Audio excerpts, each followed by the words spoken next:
Hi, I'm Ken Mullinax with Elite Tax Relief. In this video, I'm going to talk about what revenue officers do for individuals, not businesses, when you've got unfiled returns. If a revenue officer comes knocking on your door and you've got unfiled returns, first thing they're going to do is ask you for the returns. You might have them prepared and they're sitting in a drawer somewhere. A lot of times people will do that and they owe money and they can't pay it, so they stick it in a drawer. That's the worst thing you can do. Really, because the penalty for not filing is 10 times higher than the penalty for not paying. You should always file your returns even if you can't pay what you owe. But revenue officers oftentimes come to people's homes or place of business and find that they just collect the returns and leave sometimes. What if you don't have them ready? Or what if you have them and they show a balance that you can't pay? For either one of those, the revenue officer is going to do the same thing he would do in a balance due investigation. And that is going to find out about all of your finances, where you work, where you bank, what you have, what you owe on it.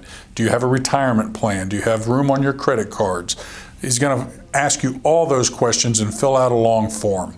And that's even if you don't have the returns. And he does that because if you file the returns later and you owe something, well, he's already got the information. He's got the dynamite that he needs to blow you up if something goes wrong down the road. So they're going to come, ask for the returns. You don't have them. They're going to ask for financial information, and it's going to be a big mess. So what happens if you don't file? When the revenue officer leaves, he's going to give you a deadline and he's going to warn you of enforcement action. He's going to say, okay, these returns that you owe, I'm going to give you probably 30 days is what they usually start at.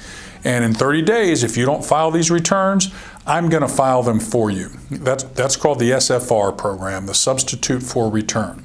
So if you don't file them, what he's going to do is he's going to send your case to the SFR unit, and they're going to use the information the IRS knows about you. And the IRS knows a lot. They've got copies of all your W-2s, all your 1099s, all the money that you've received. So they're going to prepare a return for you. And on that return, they're not going to give you any credits. They don't know what your expenses were. So they're just going to tax you on all of the money that you made. And it's almost always way higher than what it would have been if you'd filed a correct return. But that doesn't matter. They're going to file it, and technically you're going to owe it. And unless you fix it, they can collect it. So they're going to go right into collection mode. So it's always better to file the returns if you can by the deadline.